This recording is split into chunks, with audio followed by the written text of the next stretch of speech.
What's going on, trucker fam? So today's shit show. My dispatcher called me a little bit ago while I was on my way to get this load, and he decided that he was going to try to chew me out because they wouldn't answer or return my messages. So I chewed his ass out, and he hung up on me. Really don't give a shit. Don't bother me not one bit. So here's the story. So yesterday I made a run down to South Carolina and back. Usually on average it's maybe an 8 to 9 hour trip. This particular day it would have been closer to a 10-hour trip because I had to go an extra hour to deliver it. Not a problem, doesn't bother me not one bit. I get paid off of a 10-hour day work shift anyway, so I was happy to make sure that I was able to get my 10 hours in without having to figure out a way to eat time. So get down there, pick up the load. Couple instances on the way down. Well, for one, I had to stop and get fuel. That put me back about 15 minutes. Not a big deal. Got down there. It's not a place that I would normally go to. I've only been there one other time since I've been with this company. Last time I went was nighttime. This time it was daytime. So ended up making a wrong turn. Had to go down, come back up. That ate about another 20 minutes because I had to go down far enough to find a place to turn around to go back to the road. Aside from that, getting down there was perfectly fine. Getting back up, on the other hand, was a different story. Hit I-85 northbound, just south of Charlotte, just south of 485. There was a major accident yesterday. Had pretty much the whole interstate shut down. They were bypassing trucks on the right shoulder. But more or less, if you wanted to go around, you had to get off pre-exit 21 or at 21 to get on 74, take 74 either to 485 or up far enough to get back on after 22, which is where the accident was. I spent a total of 2 hours and 20 minutes in that traffic situation before I was actually able to get off and go around. Got on 485, hit another accident. That took up about 45 minutes. Then hit another one on 85 northbound, north of Charlotte before you get to Statesville. And anyway, I spent maybe a total of about 4 hours in traffic yesterday. So pretty much all of my on-duty time was gone, and the majority of my drive time was also gone from the trip down there, plus the drive time that it ate after I ran out of on-duty time. So I ended up calling my dispatch when I hit the first accident, and I said, hey, look, I'm at this major accident and don't know how long this is going to take. I gave them the details if they had drivers that needed to go around, so I gave them all the details to that. But I said, I'm not going to have enough time to deliver this load where it's going today. Can I park at the yard and deliver it first thing in the morning? And they was like, I don't really have an issue with that. Only problem is you have to pick up a load at 9:30 in Abington, Virginia. It has to be picked up at 9:30. I said, okay, I understand. I said, the only problem I'm going to have with that is that depending on what time I get home and go off duty, then we'll determine what time my clock resets, and then that will determine if I'm going to have enough time to run this load to Roanoke, drop it, get another trailer, and then get all the way back to Abington, Virginia before 9:30. So I got home, went off duty and everything. My clock was set, like I calculated it somewhere about 6 o'clock, maybe 6:30ish at the latest, my clock resetting.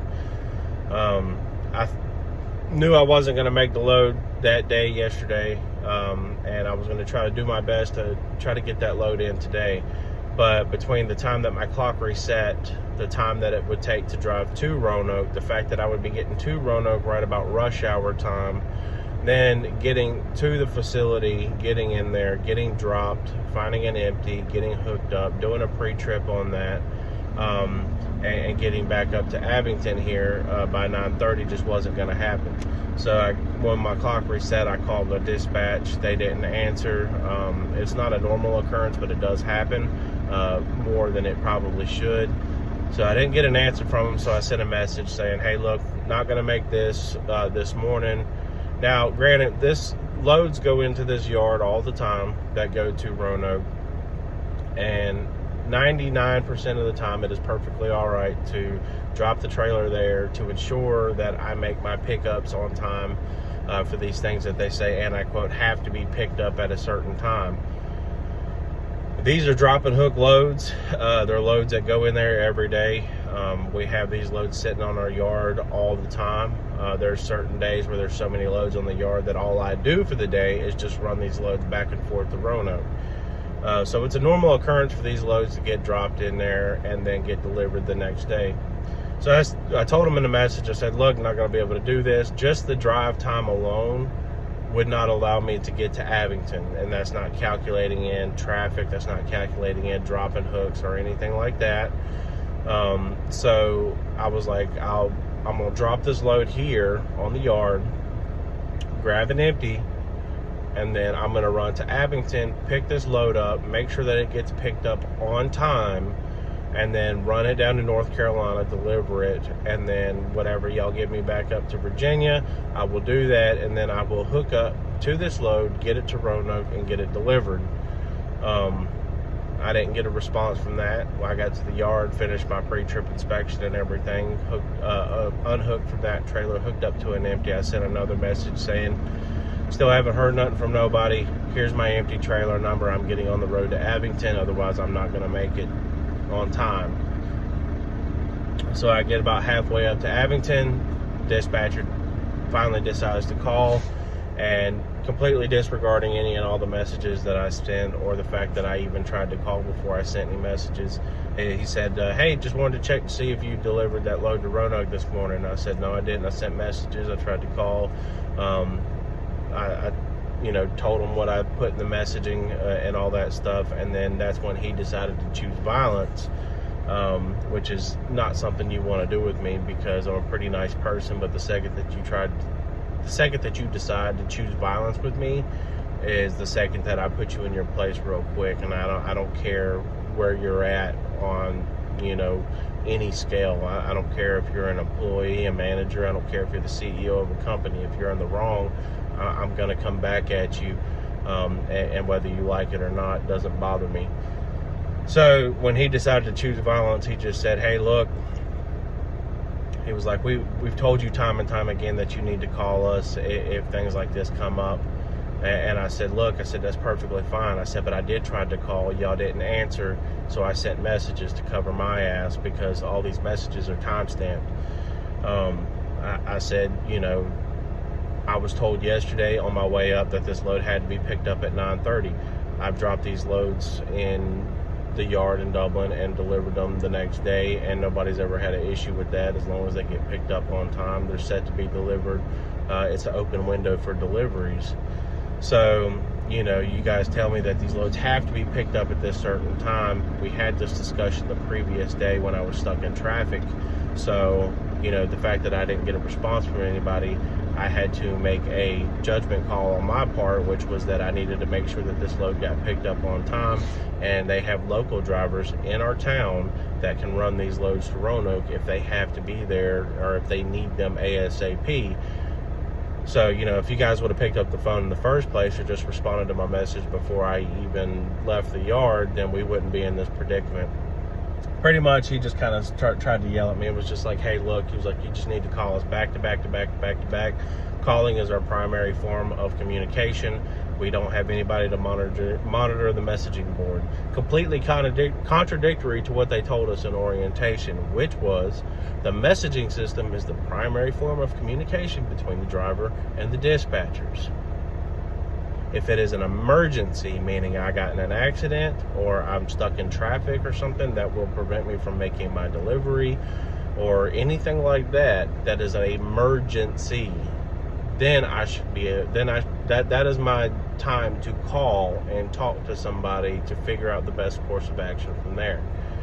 Communication happened all day yesterday. Everybody knew what the fuck was going on, and I even kind of told them what might play out today. And then this morning I did my part by calling, not getting an answer, and then I did also my part by sending multiple messages letting everybody know what was going on. So perhaps y'all should try to get on the same page with each other in the office rather than expecting us to read your minds on what you want us to do. All I know is that I have to pick this load up at a certain time, and that it is, set in stone that I have to be there at this time. Then that's when I make the course of action that, okay, I need to be here at this certain time, and we will find the workaround for the rest, because that's how it's played out in the past with this company. Anyway, he decided to go off on me. He's telling me that, oh, he looked at my reset time and I could have easily made that trip to Roanoke and back to Abington. No, couldn't have. Just off of the drive time alone, not calculating in traffic, dropping a hook, if I get held up with something, if they don't have an empty for me to grab, just anything. It doesn't account for anything. Just the drive time alone, I wouldn't have gotten to Abington until about 9:45, maybe 10 o'clock. That's just off of drive time alone. Now, if you factor in dropping hooks, if you factor in traffic, if you factor in anything, it would have put me over 10 o'clock getting here, and then somebody would have been chewing my ass out for not making this pickup on time, wondering why I didn't get up here, and so on and so forth. So I told him, I said, no, I wouldn't have made the drive time. And then when he tried to come back at me again with it, I said, look, I wouldn't have made it here on time. I'm not going to argue that fact. I'm the one in this truck. I'm the one that has to look at all these things. I'm the one that has to evaluate these things. I'm the one that has to add the time. You're looking at a computer and you're judging my arrival times off of a Google map schematic, and you're not factoring in all the other things that come into play when you're out here on the road. And I was like, I know for a fact that I wouldn't have made it, because even I calculated just the drive time alone off of Google Maps. So the fact that you're looking at it, seeing the same thing that I'm looking at, and then lying directly to my face, that pissed me off even more. So eventually, after that, he got really defensive anyway. He ended up hanging up on me, which I really don't give two shits about. Now, I get here. I left when my clock reset for the most part, after I did my pre-trip inspection and everything. Now I'm sitting here in Abington. I got here at 9:20. My appointment is 9:30. You tell me how I would have made that trip to Roanoke, which was an additional hour and 10 minutes up the road, and an additional hour and 10 minutes all the way back across. So you tell me how I would have made it here by 9:30. Wouldn't have happened. So just that alone should have been enough. But anyway, after that message, you think that he would have went ahead and sent me my dispatch information for this 9:30 load. I'm here at 9:20. That conversation happened 50 minutes ago. I still have yet to receive any dispatch information. It is now 9:50. I'm late. Not checked in, because I don't have any dispatch information. I don't have a load number to give them or anything. The only thing that I have to give them is that I know where the load is going, but they need a pickup number, which I do not have, because they will not send me the dispatch information. So now I'm going to have to call them back and be like, I was here at 9:20, dude. Now it's 9:50. I have no dispatch information. Why didn't you send it knowing that I was on the road halfway to Abington already? You should have sent it after you decided to hang up on me.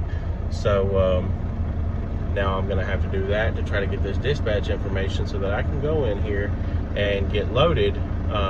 And, all these people are getting loaded before me now that arrived after me, because I don't have any dispatch information, putting me further behind on getting down there to deliver this load and getting back up to get this load to Roanoke. I can't make this shit up. If I'm in the wrong, I'll accept my shit, and I'll suck it up because I was in the wrong, and I'll do my best to try to fix and rectify the situation in the future. But these people, this is like a normal everyday occurrence now with these people, completely contradicting themselves all the fucking time. But that's my story for today.